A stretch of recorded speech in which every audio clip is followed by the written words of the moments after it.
Години наназад една фирма го држи приматот во добивање тендери за изнајмување опрема за озвучување и осветлување на културни настани, организирани и финансирани од Министерството за култура.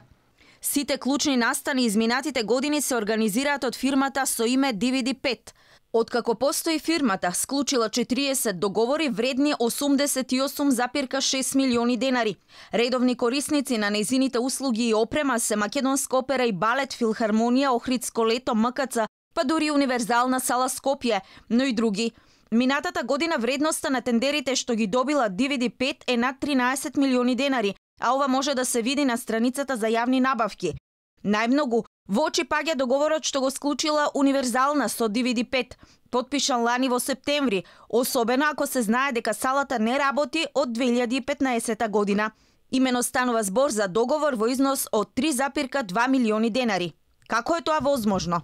Оваа дилема е легитимна ако се знае дека салата има клучна врата за настани веќе 5 години, но не и за директорот Филип Аврамчев.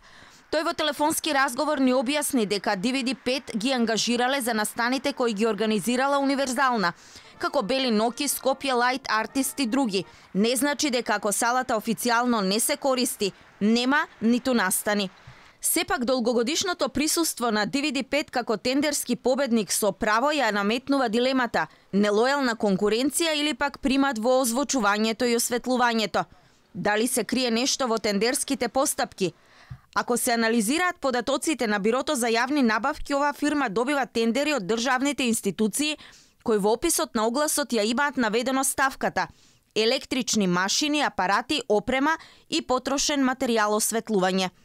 Добро упатените во овој бизнис велат дека на овој начин сите останати компании се оневозможени да учествуваат, бидејќи постои посебна ставка за конкретниот тип на фирми. Па така, кога има тендер на кој може отворено да се борат повеќе компании, тогаш ставката за аплицирање е музичка и сценска опрема, озвучување или осветлување. Односно, јасно е наведено дека се канат да учествуваат музичките компании што нудат опрема. Претходната ставка според нашите извори е скриена варијанта, преку која се изведува конкурсот.